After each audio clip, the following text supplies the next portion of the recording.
I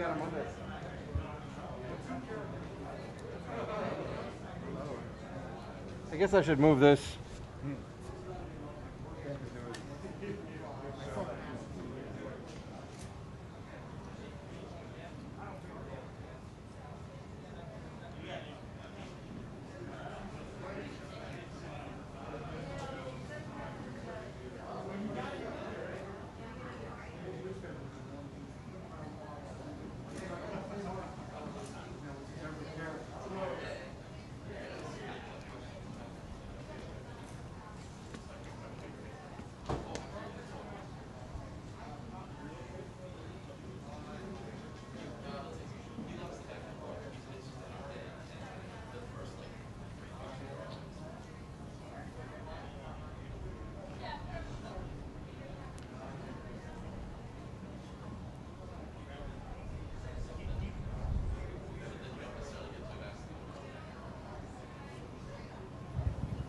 Testing, testing. 1, 2, 3, 4, 5, 6, 7, 8, 9, 10. Testing. 1, 2, 3, 4, 5, 6, 7, 8, 9, 10. 1, 2, 3, 4, 5, 6, 7, 8, 9, 10. Do you hear anything over there, John? No? Yes? No? Check? Check. 1, 2, 3, 4, 5, 6, 7, 8, 9, 10. Testing. 1, 2, 3, 4, 5, 6, 7, 8, 9, 10.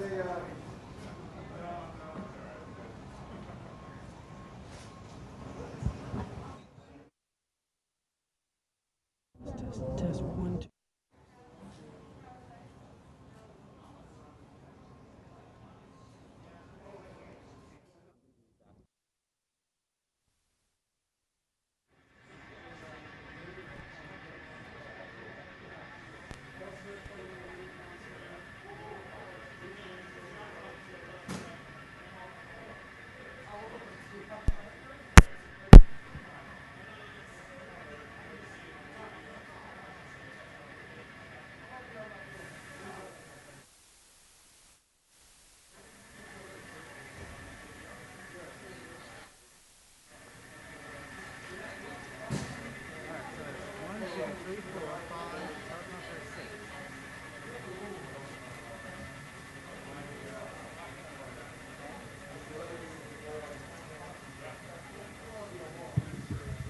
Testing. 1, 2, 3, 4, 5, 6, 7, 8, 9, 10. Testing. 1, 2, 3, 4, 5, 6, 7, 8, 9, 10. You still get nothing over there, John? Testing, testing, testing. 1, 2, 3, 4, 5, 6, 7, 8, 9, 10. Testing. 1, 2, 3, 4, 5. Okay. Here we go. Still nothing. Checking. 1, 2, 3, 4, 5, 6, 7, 8, 9, 10. Mic check 1, 2, 3, 4, 5, 5, 5, 1, 2, 1, 2, 3, 4, 5. Testing. 1, 2, 3, 4, 5, 6, 7, 8, 9, 10. Testing. 1, 2, 3, 4, 5, 6, 7, 8, 9, 10. Testing. 1, 2, 3, 4, 5, 6, 7, 8, 9, 10. Testing. 1, 2, 3, 4, 5, 6, 7, 8, 9, 10. Testing, testing. 1, 2. Testing, testing. 1, 2, 3, 4, 5, 6, 7, 8, 9, 10. Testing. 1, 2, 3, 4, 5, 6, 7, 8, 9, 10. Testing, testing. 1, 2, 3, 4, 5, 6, 7, 8, 9, 10. Testing. 1, 2, 3, 4, 5, 6, 7, 8, 9, 10. Why is. Testing. 1, 2, 3, 4, 5, 6, 7, 8, 9, 10. Testing. 1, 2, 3, 4, 5, 6, 7, 8, 9, 10.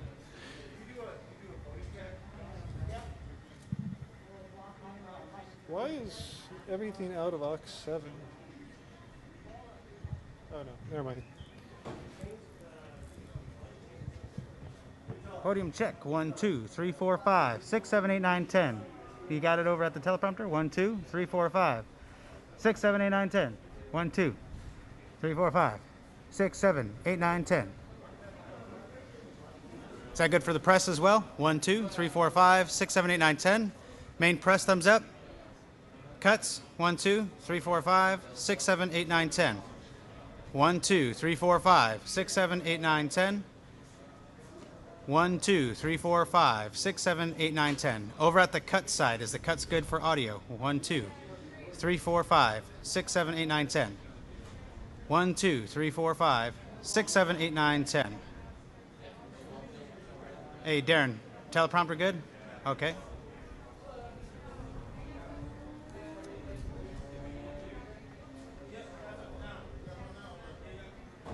That's on.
Ladies and gentlemen, the President of the United States, accompanied by Secretary Steve Mnuchin, Secretary Mike Pompeo, Ambassador Robert O'Brien, Ambassador Robert Lighthizer, and Larry Kudlow.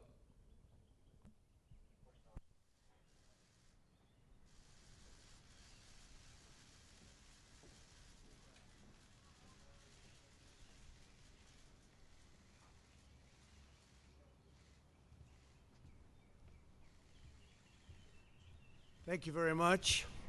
Good afternoon. Thank you. I'm here today to talk about our relationship with China and several new measures to protect American security and prosperity. China's pattern of misconduct is well known. For decades, they've ripped off the United States like no one has ever done before.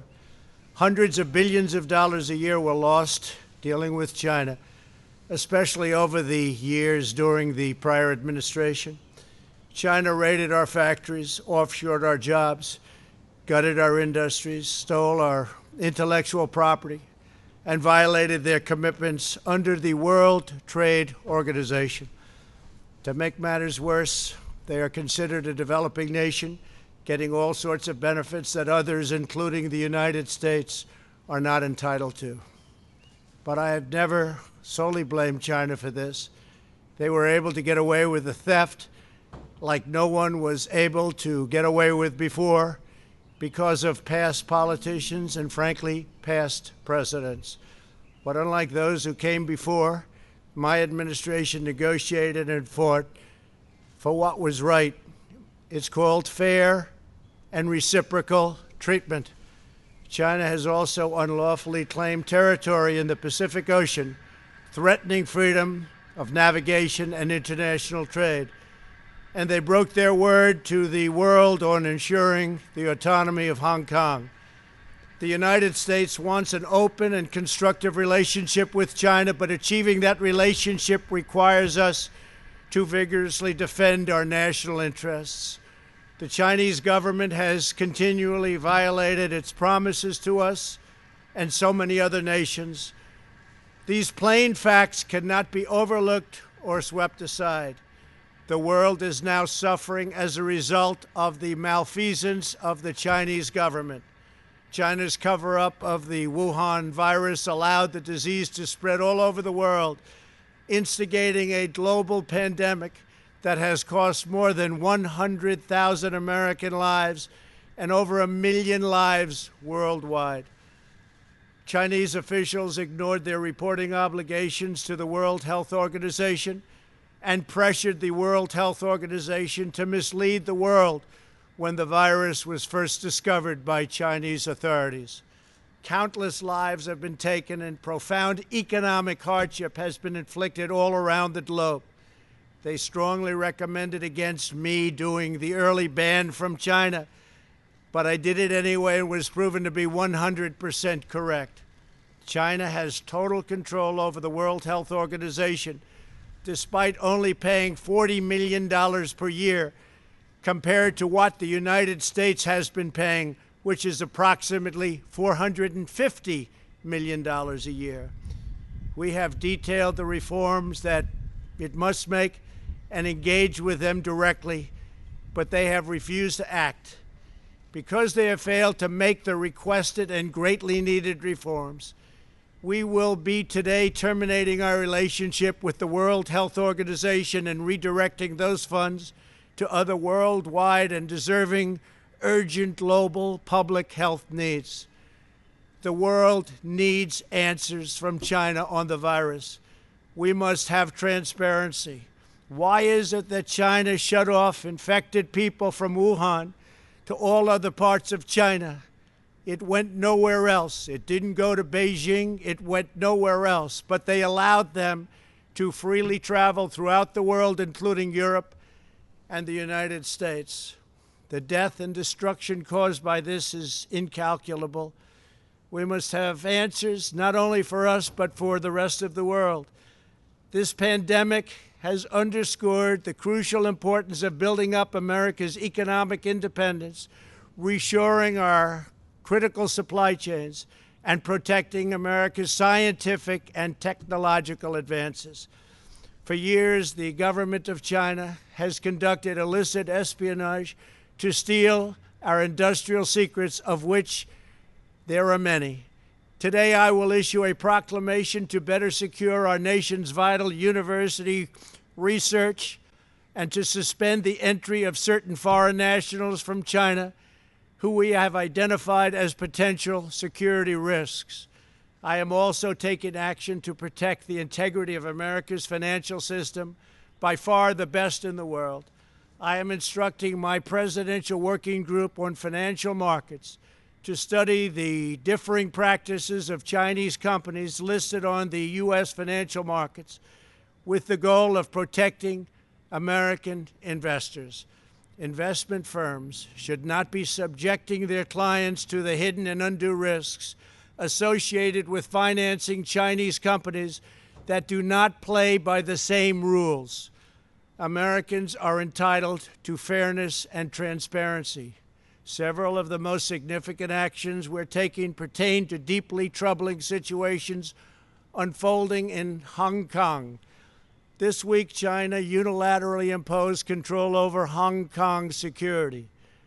This was a plain violation of Beijing's treaty obligations with the United Kingdom in the Declaration of 1984 and explicit provisions of Hong Kong's Basic Law. It has 27 years to go. The Chinese government's move against Hong Kong is the latest in a series of measures that are diminishing the city's long-standing and very proud status. This is a tragedy for the people of Hong Kong, the people of China, and indeed the people of the world. China claims it is protecting national security. But the truth is that Hong Kong was secure and prosperous as a free society. Beijing's decision reverses all of that. It extends the reach of China's invasive state security apparatus into what was formerly a bastion of liberty. China's latest incursion, along with other recent developments that degraded the territory's freedoms, makes clear that Hong Kong is no longer sufficiently autonomous to warrant the special treatment that we have afforded the territory since the handover. China has replaced its promised formula of one country, two systems with one country, one system. Therefore, I am directing my administration to begin the process of eliminating policy exemptions that give Hong Kong different and special treatment. My announcement today will affect the full range of agreements we have with Hong Kong, from our extradition treaty to our export controls on dual-use technologies and more, with few exceptions.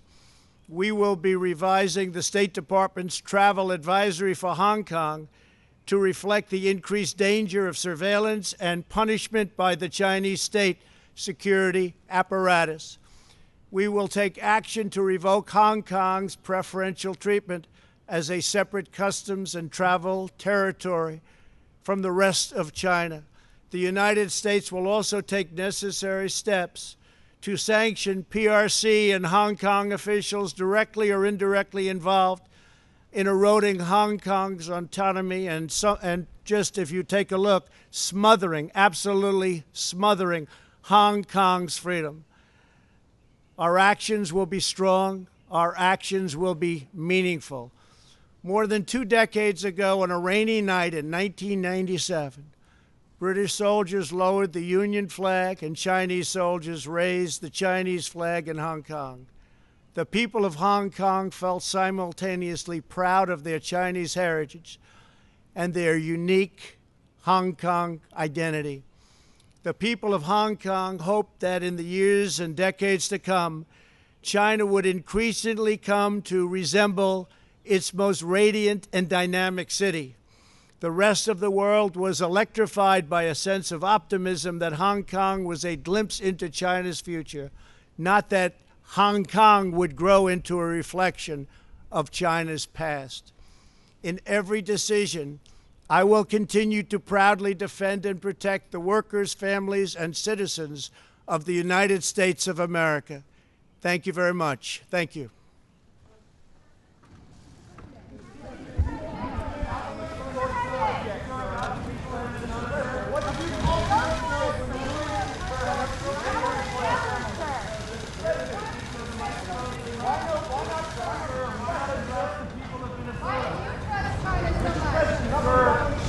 Sir, why not address Minnesota, sir?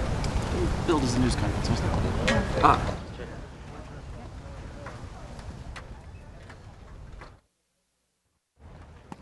It's not a press conference. Yeah, what happened to press conference?